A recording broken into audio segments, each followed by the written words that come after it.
The podcast that you're listening to is being presented to you with the cooperation of the SJ Network. If you're a person who needs a publicist and you want to appear on podcasts, contact Stephen Joyner at s-j-network.com. Let's get on with the show. Mom, are you reading one of my comic books? No, this is one created by Mark Stancil, today's guest, who runs Terminus Media. Speaking of reading, was that a Playboy magazine I saw under your bed? Oh, that? Well, I was just following up on the Deborah Driggs episode a while back. Strictly for research. That's my boy, always hitting the books. Attention, rebels of the Sherpalution. Today's podcast is being sponsored by Audible, the home of audiobooks and podcasts, where there are over 180,000 titles to choose from for your iPhone, Android, Kindle, or MP3 player. If you'd like a free audiobook download and 30-day free trial, go to www.audibletrial.com/Sherpa. And now Mr. Bruce will lead you into the Sherpa Chalet. As a reminder, the ski lift on the right is only to be used for hanging the Sherpa's laundry. Welcome to Too Many Podcasts, the podcast about podcasts. Now, podcasting from the Sherpa Chalet on Mount Podcastia, here's your host, Jim, the podcast Sherpa. Hello there, Rebels, and welcome to Too Many Podcasts, the podcast about podcasts. And you are listening to me. Who? Me, Jim, the podcast Sherpa, your buddy, your guide through this mountain called Podcastia. And we've got a good one this week. And it's a theme week. It's theme week. It's theme week. It's theme week. And this week's theme is animation. We've got a great guest today to talk about it, too. Who's our guest today, Sherpa? His name is Mark Stancil. He is the CEO of Terminus Media, and they are a company that creates comic books and graphic novels. We had a really interesting conversation about animation and how Terminus Media does what they do. And if you check out their website, and you'll hear about that during the interview, you are going to see some really cool stuff. Trust me on this. You're really going to like it. And a really fascinating conversation, kind of different approach to animation, I think, that most people have. But I guess its uniqueness is what makes it so interesting. So let's have a listen to my conversation with Mark Stancil of Terminus Media. Hello, Rebels. You know, there's that old saying, back to the drawing board. But today in the Sherpa Chalet, we are at the drawing board. And that is because we are with the editor and CEO of Terminus Media. And his name is Mark Stancil. And he's here to talk about the products that they create for all folks. And if you are a comic book and graphic novel lover, this is the conversation that you want to hear. And here he is. Straight from Atlanta, Mr. Mark Stancil. Mark, how's it going? Hey, it's going well. It's going well. Hey, thanks for inviting me over to the Sherpa Chalet, man. This place is pretty sweet. Man, how long have you had that infinity pool over there? Is it heated? Only when we throw lit stuff in there. Okay. Some of my previous guests are big fans of comics and animations and graphic novels. But I've never had anyone who was really behind the creation of them. But I guess for you, they'd really have to kind of go hand in hand. You probably had a strong passion for animation. I think it starts with a strong passion for storytelling. Storytelling is something that we human beings have been doing for hundreds, thousands of years.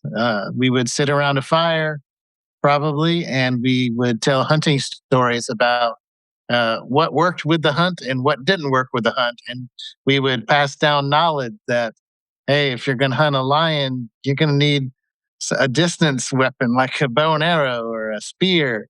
We would tell one another stories about life and teach one another principles, timeless principles of survival. And you reap what you sow, things, timeless truths like that. So, yeah, for me, it really started with a love of stories and stories in all, shapes and forms, whether it's going to see the first movie that I saw in the theater was Snow White and the Seven Dwarfs. And the second movie I saw in the theater was The Empire Strikes Back. These are two very kind of special movies, but for different reasons. Stories change our lives. They make us better people. They inform us. Books like the Bible are full of stories with information, that they're trying to download from the show, from the eons of the past. So yeah, that's where it started for me. The first comics that I read was actually when I was a kid. They had these things called newspapers, and newspapers they would print out like words, and then you could read stories in the newspaper about what was going on in the world. But they had this section on Sunday. It was two big sheets of full color comics, and I would read old comics like The Wizard of Id and Garfield and The Far Side and Beetle Bailey and all these Dennis the Menace. They would tell stories with 3 panels, right? And it's the whole story structure of setup, conflict resolution. And some of these things would tell a story in one image, one panel. And I always found that fascinating and interesting. And, I grew up watching Steven Spielberg movies that kind of, blew my mind. I remember when I saw Raiders of the Lost Ark and, the Ark of the Covenant and all the special effects from the Star Wars movies, which were made in the 70s. Still to this day, they hold up really well because there's great storytelling there. So, yeah, I actually didn't start reading comics until I was in college. And I was the poor kid in my dorm. And there was this rich kid from the Bahamas down the hall named David. And David would come back to the dorm on New Comic Book Day, which I think was on Wednesdays, with, a stack of comic books. And, ask him, hey, man, when you're done reading your comic books, can I read your comic books? So, I discovered that comic books weren't what they were in the 70s when I would pick up the books and they were printed on newsprint, and the art wasn't that great. But in the early 90s, when I was in college, comics had grown incredibly. Over that period of time, they were using digital coloring. The paper was slick and, this thick, beautiful paper with this, fresh ink smell. And I started reading the X-Men, started reading Spider-Man, started reading Todd McFarlane's Spawn and other books that were not for little kids. These stories and these illustrations were meant for young men and adults. So, yeah, that's where I connected initially with comic books.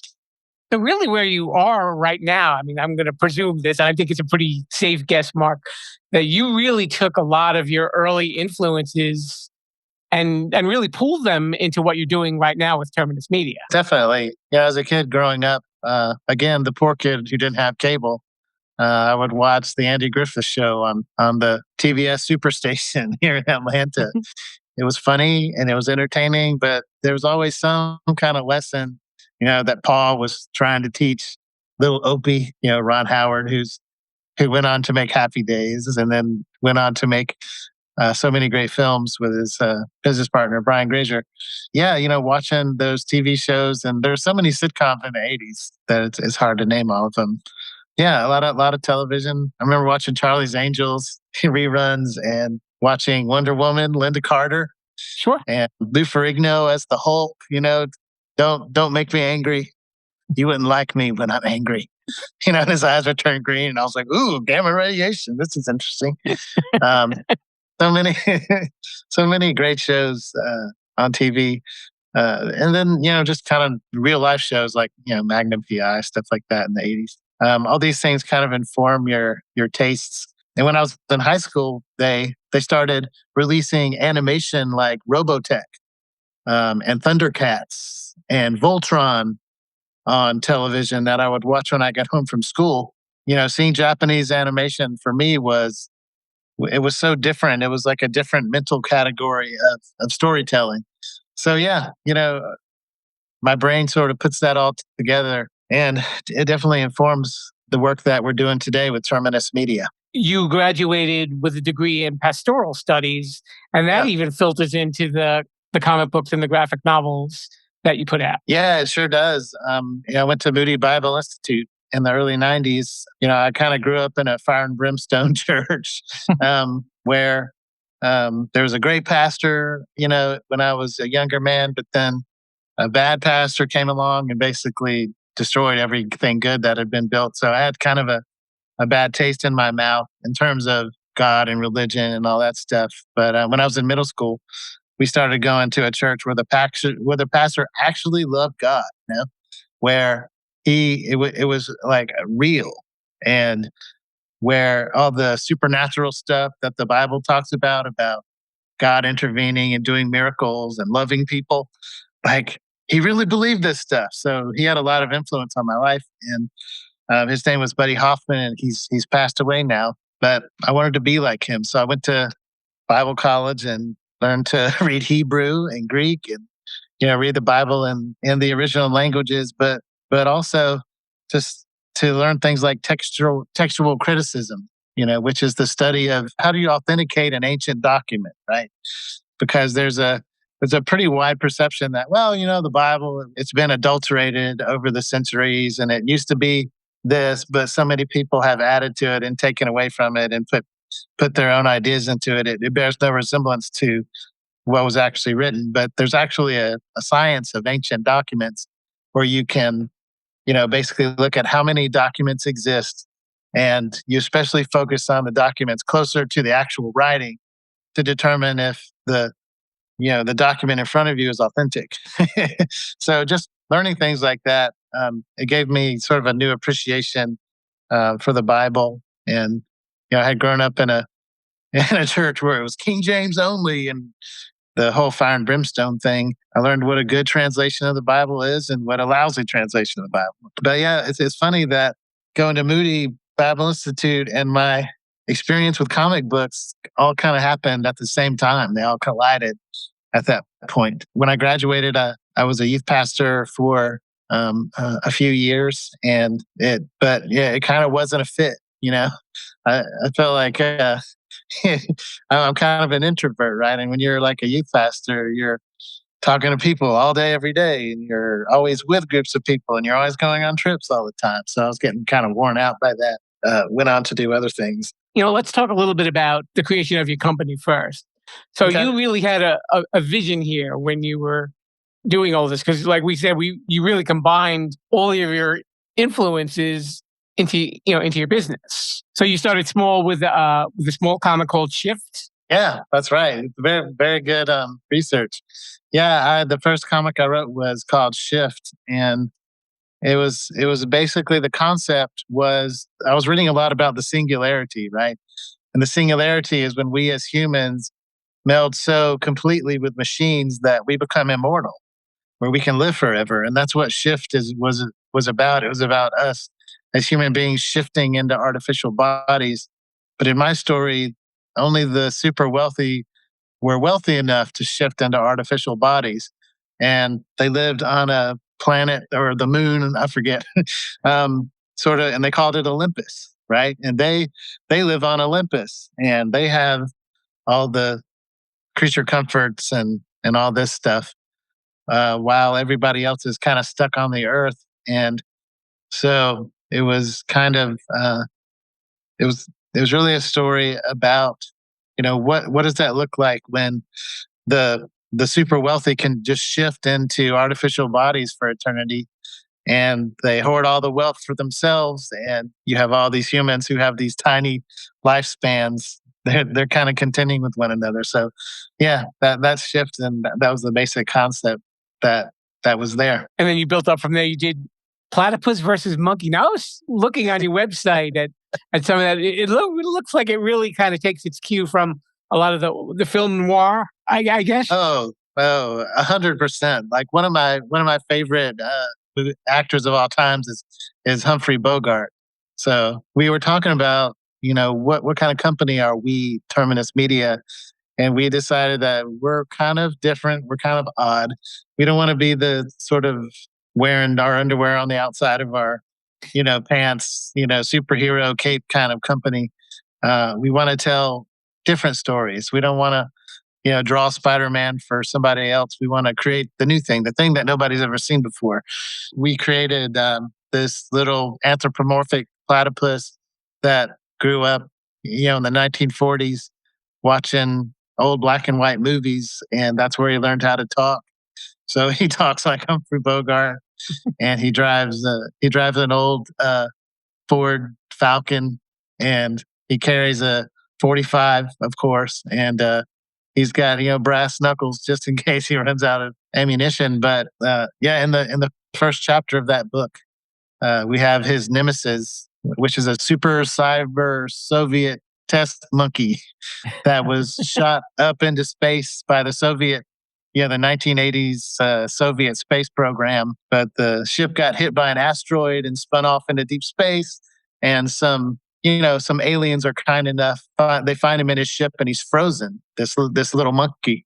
So these aliens take the monkey and they repair him, but his brain is all frozen. So they fix his brain with data they found on his ship, which was basically Soviet propaganda from the Cold War. So they put him in a pod and they shoot him back to his point of origin, which is Earth.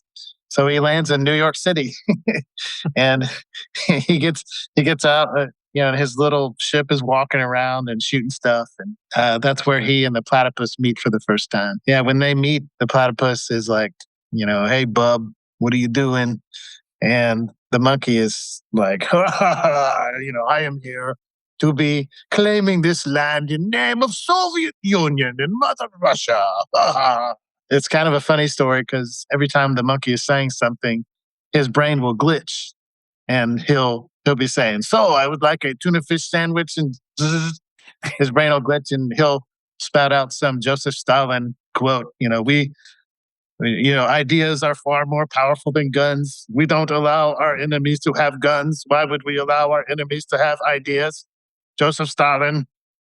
And then he'll say, "And I'd also like cheese on the sandwich." So that's and for your listeners, if they're interested, we've actually animated that whole first chapter. It's up there on the YouTube.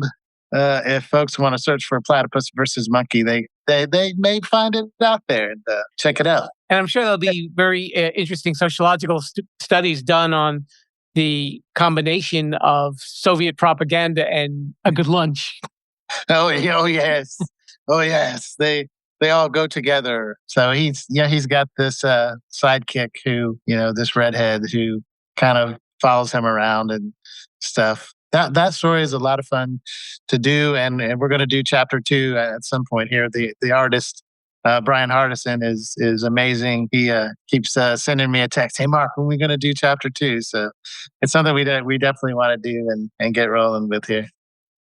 How did you build such interest in a comic franchise that probably wasn't as well known? I mean, people know Marvel. They know, I forgot the other one. DC. Yes, DC, I'm sorry. Batman, yeah. Right. So how did you build yourselves up to get that kind of exposure? Probably the main way we did it, initially was by going to comic book conventions.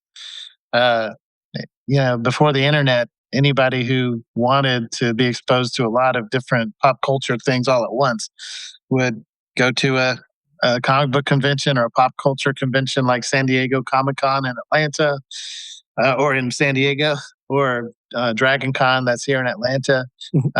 There's, Baltimore has a huge comic convention. There's, Texas, they're all over the place. So we started bringing, the first books that we did, we actually started off as a screenwriters group in the back room of a comic shop, talking about the screenplays we were working on. But at the time in Atlanta, there was no film business whatsoever. So we started creating comics based on our screenplays, thinking, well, we'll market our screenplays with these comics. And we do, and we did, but the comics became a whole world to themselves. That's how we got started actually producing comics. When you're competing, not that Marvel is like, "Ooh, watch out, those Terminus guys are on our tail." It is a pretty competitive business. You have to have something that's unique. You have to have something that has a lot of heart and is different. We haven't seen this before. So that's definitely why we chose, platypus and a monkey kind of characters. And one other thing is excellence. There's a lot of content out there, and it runs the gamut from, really great to, really lousy. Anybody who maybe they went to art college, maybe they didn't, but a lot of folks can draw, and their mom told them it's great, and they wrote a little story, and they, publish a comic book, and that's great. But if you're going to be competitive in the business, you really have to come with excellence. You have to come with a strategy. A lot of people think that producing the comic book is the hard part, and it is. It is, and it can be hard. But the harder part is building that audience, finding your audience, and producing consistent content for that audience. Marvel and DC have been around a long time. They're really deep in terms of intellectual property because they've been around so long. They've produced so many books, and then they rebooted, and they produce a lot of more books. It's like they reboot it for every generation, sometimes multiple times in a generation. So there's a ton of content, a lot of great characters, which are familiar to everybody. Everybody pretty much knows what Superman, Wonder Woman, Batman. Everybody's familiar with that. With Marvel, you have Spider-Man and Thor and all those other characters. But now, those companies are owned by big multinational corporations. Marvel is owned by the Walt Disney Company. DC is owned by Time Warner. Those companies have deep pockets. Sure.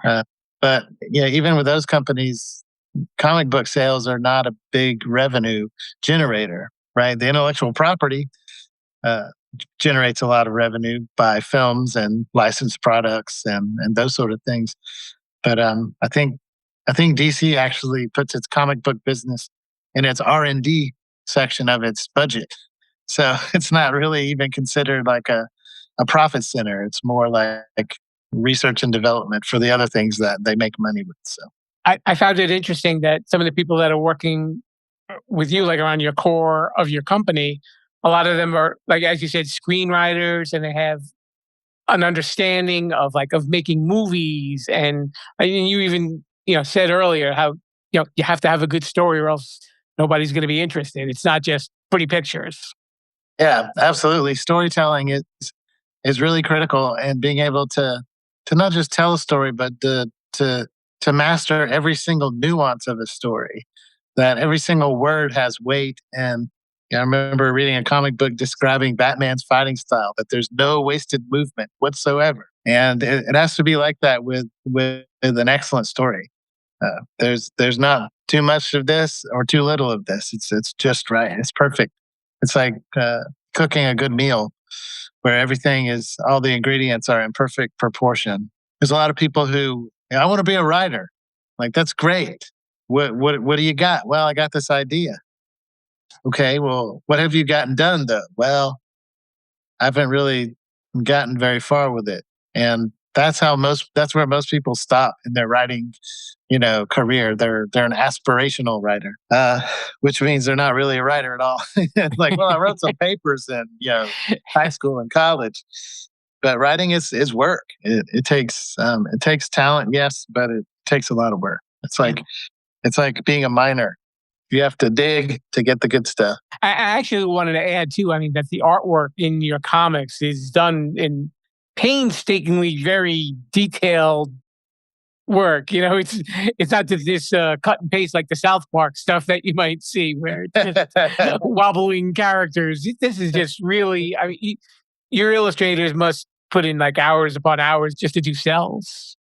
Yeah, we have some world-class artists in our company, and that's necessary. If you're going to be in the comic book business, you have to have great art. Like, I'm a writer, and I love to write, and I love to read a good story, but I read comics personally for the art. It's that sequential storytelling. We were talking earlier about that 3 panels that has the setup, conflict, and resolution. Sequential art storytelling it's a very specific skill, and there are very few people in the world who are great at it. Part of what we want to do is we want to find those people who are working at a professional level, who are great, who are excellent, who know what they're doing, but they get a no from one of the big companies, and that's great for us because they'll get a yes from us. We want to mine that gold that's in the ground that other people may think, it's not worth it. For us, it is worth it. Whenever you're working with a creative team, everybody makes everybody better. The writer and the artist put together. If the match is right, man, really great things can happen where you get art back and pages back, and you're just kind of stunned by, whoa, I didn't think it was going to be as good as it is. One little story that I wrote for a book by the Southeastern chapter of the National Cartoonist Society. Me and this guy, Ben, we wrote a story called Hogzilla. It was basically, there was a mystery in this, little southern town. They didn't know, who was raiding the Taco Bell at midnight and ordering 85 tacos. But it's about this Hogzilla, which is basically like a big hog. I wrote this weird little script and I was like, this is never going to get done. Nobody's ever going to draw this weird story. One of the characters was based on my uncle. And we called the character Johnny Razor because my uncle, he was kind of an associate pastor in a church. And, this was back in the 60s. And some guy flipped him off going down the road one day. And it made him so mad, he ran like off the road. And he pulled a straight razor out of his pocket and said, "Boy, if I wasn't a Christian, I would kill you." He kind of had an Elvis haircut back in the day. So I just made him one of the characters, Johnny Razor. I was like, nobody's ever going to get the script. But my buddy Ben Bowling, he read the script. He's like, "Oh, this is great. I totally got this."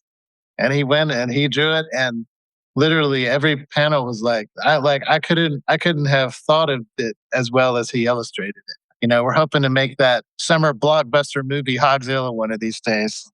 Just blow everybody away with our brilliance. I'm sure Johnny Razor will be very pleased. I'm sure he will. Don't tell my uncle that Johnny Razor character was based on him. He doesn't know. So keep that on the down low. My lips are sealed, Mark.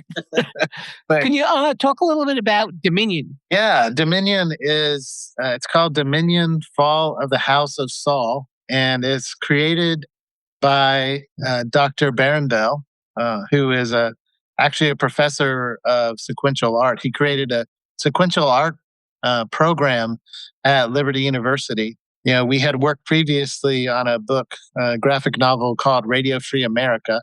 At the beginning of 2020, this was before the coronavirus hit and everything. We were talking about, what did we want to do creatively in 2020? Both of us are men of faith, and sometimes in the entertainment business, you have to.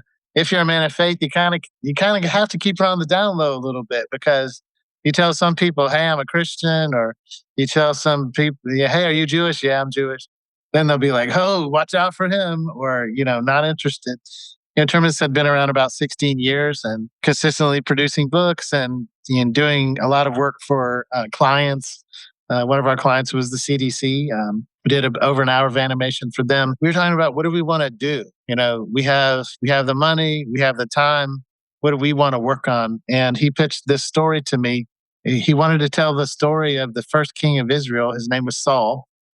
And he didn't want to be king, but he was a head taller than everybody else. So, of course, we have to make this guy our king, right? So they make him king, and he at first is an okay king, but then he gets power hungry and he kind of loses his mind. The title, Dominion Fall of the House of Saul, spoiler, things don't go well for Saul and his kingship. Barron had a totally different take that he wanted to take on the story. He's like, "Okay, Mark, so instead of it being like in Sunday school or where your rabbi's teaching you and it's kind of boring, what I want to do is I want to set this world of Israel and the Philistines and all this stuff, in the ancient Holy Land, but I want to make it, I want to call it Dominion, and it's going to be like a dominion of planets instead of all these little towns. And I want to make the characters anthropomorphic animals. King Saul is going to be like this really big lion, and his son Jonathan will be a lion, and all his family. And I'm a kid who grew up watching, like I said earlier, like Thundercats Mhm. and Voltron. So lions in space. Ooh, that sounds really good. Tell me more about that. And he's like, okay, so they're lions. Every town or basically planet has different animals. So some animals they'll be like the rhinoceros, animals, and then you'll have the wolves over here, and all the good guys are like furry animals, like cheetahs and giraffes and cows and deers and stuff like that. Okay, what about the Philistines? Okay, so the Philistines are going to be crocodiles, and they're going to be snapping turtles. They're going to be cold-blooded reptiles, and all their ships are going to be like ugly and sort of look slapped together, and they're going to have these big chainsaws and razor claws that they attack the Dominion with. So I was like, whoa, wow, that's different.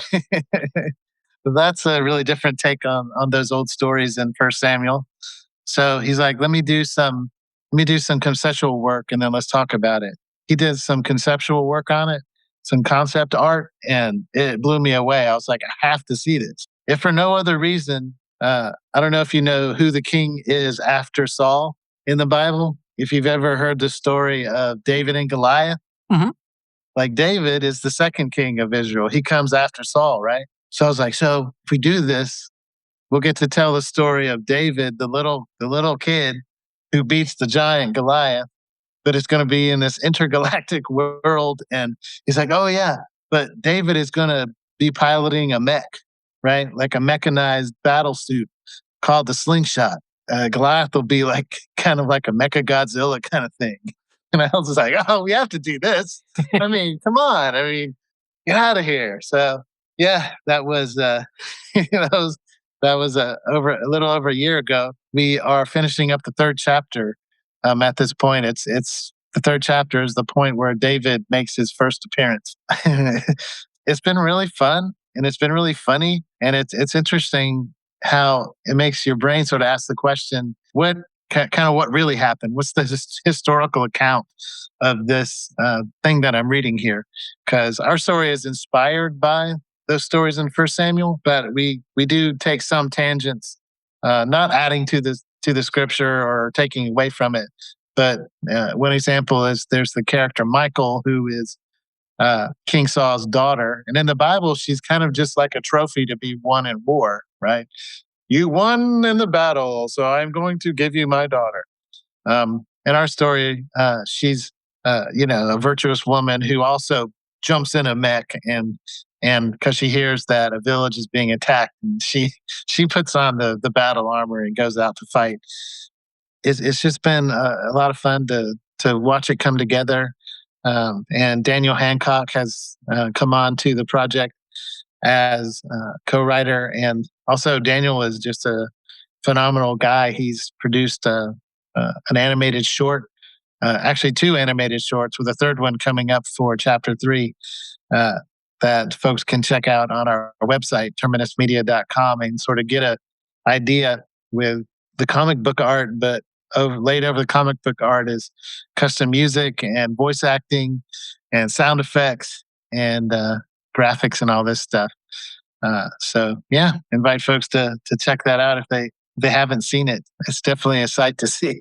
Yeah, and I was looking at some of the previews of Dominion, and it's interesting because, I mean, when you think about it, a lot of other media, they're inspired by the Bible in the sense that, like you said, there's a good story, there's maybe a conflict, there's some sort of a redemption of a character, and a lot of these things tie back to, many of the stories that people may be familiar with the Bible, and you're Right. presenting it not as the Bible story itself, but just in a different premise. Absolutely. And, and again, the key word is it's inspired by what's there in the biblical text. But the funny thing is, and, just, little pitch to any studio who is like, has something, a hit on their hands, like when HBO had a hit on their hands with Game of Thrones. I think there was 7 books, and they were really thick books, lots of material. Right. But eventually they run out of books to make. And so I think they're going to do some kind of sequel, something like that. But the books written by George R.R. Martin, they've exhausted them. The great thing about the Bible is there is so much material in that thing. I mean, you can make great entertainment that has timeless concepts and values that are communicated in them. Things like we mentioned earlier, you reap what you sow. Mhm. Whether you're a Bible person or not, that's pretty true. If you if you sow good things into the world, you get good things back in general. And the other good thing about the Bible is it's in public domain. You're not going to get sued. Hey, you stole that story of Saul.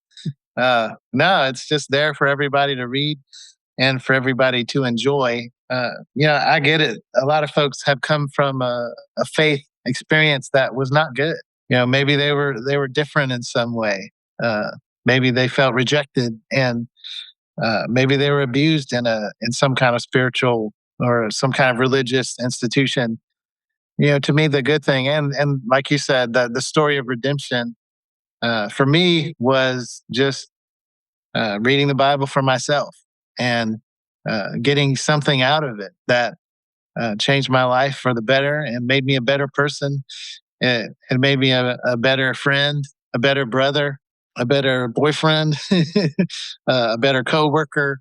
But I had to go back to the source. Because people let you down, man. I don't know if people have ever let you down in your life, but people are they're hypocritical, and sometimes they make promises that they don't keep. The Bible talks about a God that keeps His promises and that cares about us and loves us and wants us to love one another. So sometimes that's the hard part, because some of us are a little more difficult to love than others. It's really a privilege to be able to tell these stories in a new way. And it's funny, we Dr. Bell talks about his brother is not a believer at all. He's all this faith stuff is a bunch of crap. When Dr. Bell sent him the first chapter of Dominion, he was like, "Oh man, this is a great story.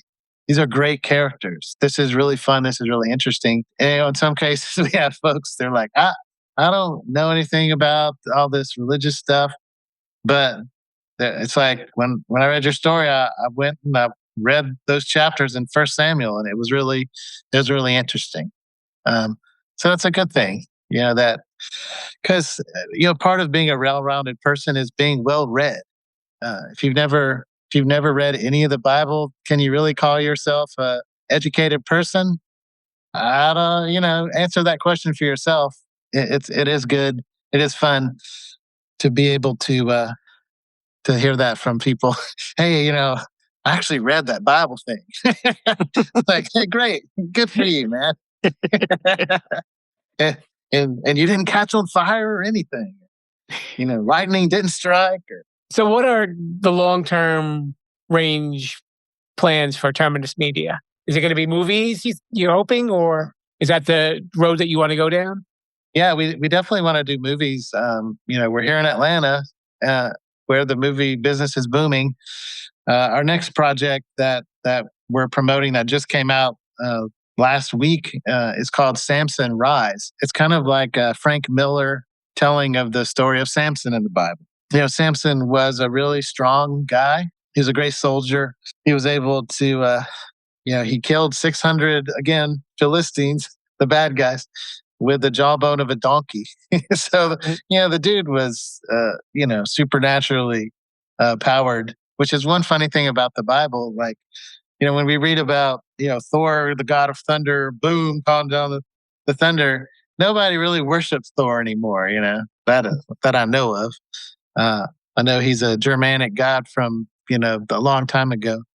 But, when people of faith read that story of Samson, they're like, yep, that really happened. So the Bible is full of these superheroes, but, like a good superhero story, like X-Men, they're real people. They're people who have problems.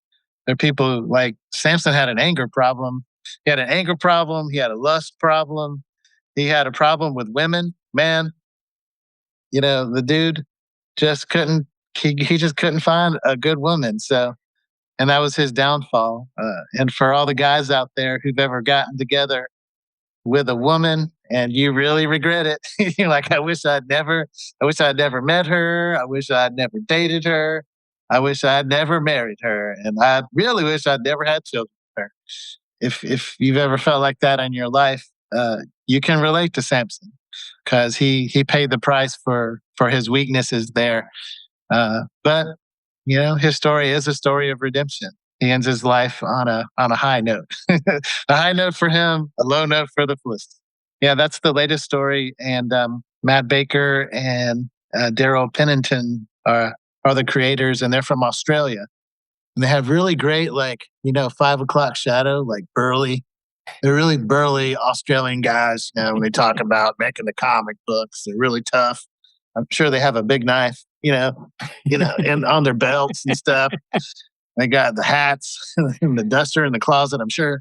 They're from a different country, so they have a totally different take, a different perspective when they read that story than, say, a guy like me from Atlanta, a city boy.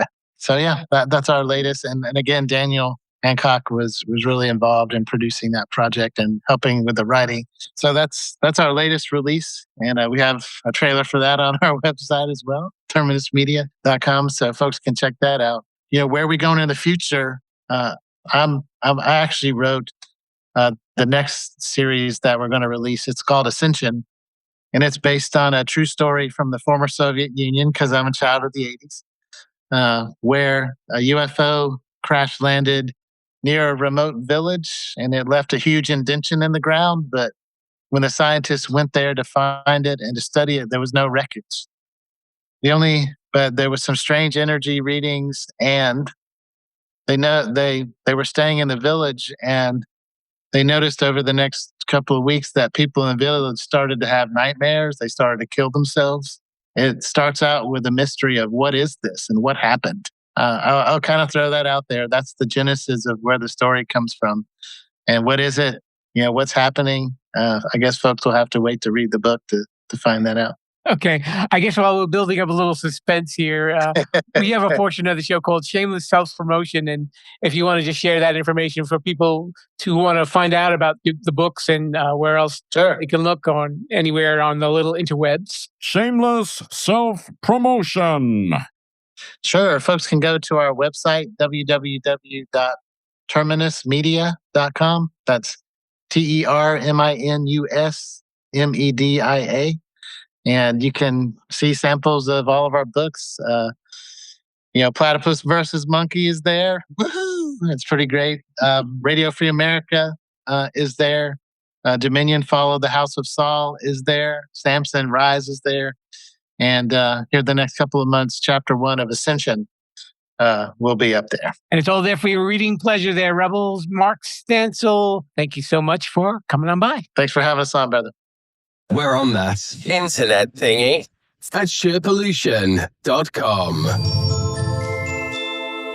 And now it's time for Sherpa Suggestions.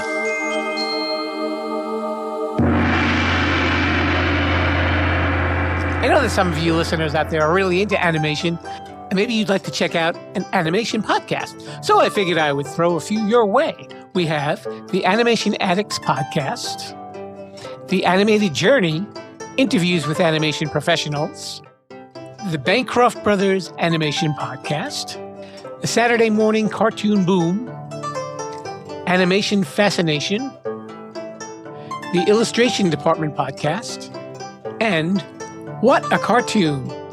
I could probably have my own animation podcast. If only I knew how to stay between the lines with that big crayon.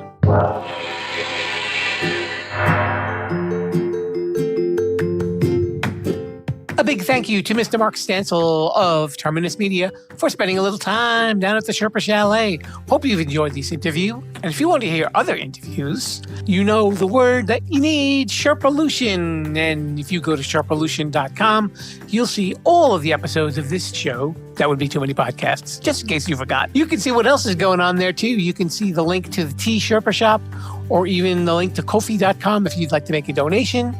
You can leave a review on the show. You can leave me a voicemail, send me a message, do all sorts of wonderful things. It's like a one-stop shop for you to enjoy this podcast. Sherpalution is also the word that you need if you want to follow me on social media, Instagram, Twitter, Facebook. I'm there, everywhere. Be sure to tune in next week for the Sherpa Screening Room, and we will be talking to an actor named Frank Ferrante, and you're going to like this interview. Frank stars in a production of An Evening with Groucho, and he plays Groucho Marx. He's played Groucho Marx in a lot of different plays and productions, and he's done a lot of other stuff too. Really fascinating guy. Lots of fun in this interview. Make sure you check it out. Whew.